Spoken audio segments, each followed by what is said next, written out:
Bietene jambe kalo kile mkwani saba samba fla ani mkwani saba maliko na fon jambe na jabuko omunu mi an fle sangan awati maliko na fukata se maliko wana ma anga bololo kanoka maliko na fon .net omo ofu ninga owole nyondo dante folimina obisigile ko bamnanga kuna fon mi makono wakati sera obisimile ko kura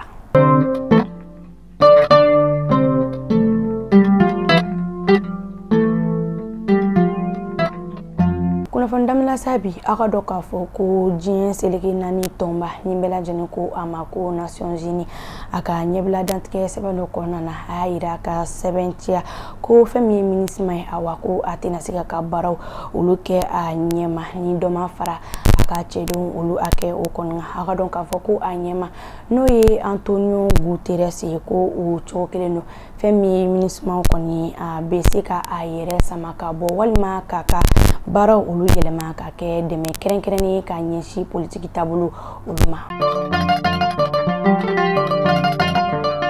dogun kuna fon ba minuni akilina o mine ko sabe u dobe talike kerenkereni ala Mali armée a tola dun ta ko biorani flana o mi nyana mayara juma temeni na fo ata se mine kuro ulu sorolima armée refe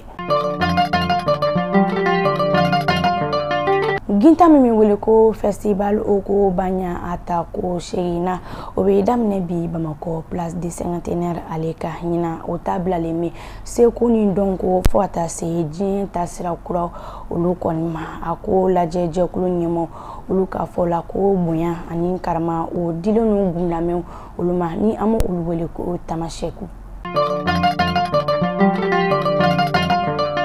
anga jamana de memboka utabulu fota se uka bara o konma o mindo na se uko fe no sibiri temene ina tabla le me minami kono sa o de ko se kuni donko uka ke barake bene malina de memboka fota se ana a barake nyogon uluni nyogon che a ko sigira se nga ministry sofe mimi anga jamana ani jamana wero che ko ulunya na bo lasigidin chama otu me kenenga fota se de memboka jokulu ulu chama ma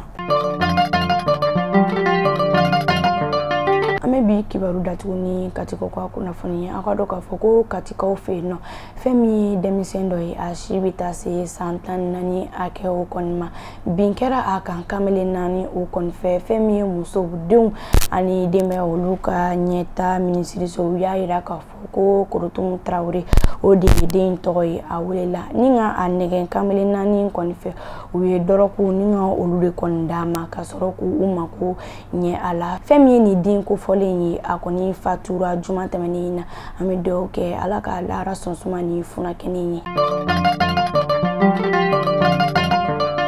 mali kuna fon jamana na jobuko akulo gas kere ni kuna fon damanwani ama foku au kambe jin wati wore